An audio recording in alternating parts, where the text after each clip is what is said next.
దోస, ఆలు కుర్మ the best combination కదా! నాకైతే పల్లి చట్నీ కన్నా దోసలో ఇట్లా ఆలు కుర్మ పెట్టుకొని తింటేనే చాలా ఇష్టము. కానీ నేను మా ఇంటి దగ్గరైతే ఎప్పుడు చేసుకోలేదు. రీసెంట్‌గా అమ్మ దగ్గరికి వెళ్ళా గదా! నాకు ఇష్టమని అమ్మ ఆడైతే చేసి పెట్టింది.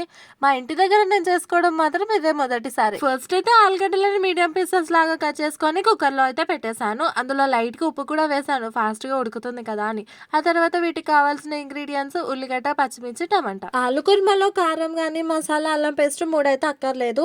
ఉల్లిగడ్డ, పచ్చిమిర్చి, టమాటాలను మాత్రం స్ట్రెయిట్‌గానే కట్ చేసుకోవాలి. ఇక ఆలుగడ్డలు ఉడికిన తర్వాత పొట్టు మాత్రం ఫాస్ట్‌గానే వస్తది. చాలా ఈజీగా వచ్చేస్తుంటది. ఇక అవి మొత్తం పొట్టు తీసేసుకున్న తర్వాత ఆలు స్మాషర్‌తోనే మంచిగా అన్నిటిని మెత్తగా చేసేసుకోవాలి. ఒక బాండీ పెట్టి అందులో నూనె వేసి కొంచెం వేడైన తర్వాత జీలకర్ర, మనం కట్ చేసి పెట్టుకున్న పచ్చిమిర్చి, ఉల్లిగడ్డ కూడా వేసుకోవాలి. తర్వాత క్లిప్ అయితే మిస్ అయిపోయింది. ఉల్లిగడ్డ, పచ్చిమిర్చి మగ్గిన తర్వాత టమాటాలు, పసుపేసుకోవాలి. టమాటాలు మంచిగా ఉడికాక మనం స్మాష్ చేసి పెట్టుకున్న ఆలుగడ్డ కూడా వేసి ఒక 5 మినిట్స్ కలిపి దింపేసుకుంటే చాలు.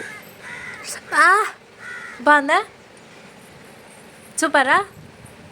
మా బుడ్డదానికైతే చాలా బాగా నచ్చింది. మంచిగా వేడి వేడిగా దోసలు వేసుకొని ఆలు కుర్మా పెట్టుకొని తింటే సూపర్‌గా ఉండింది అది టేస్ట్. మీరు కూడా ఒకసారి ట్రై చేయండి.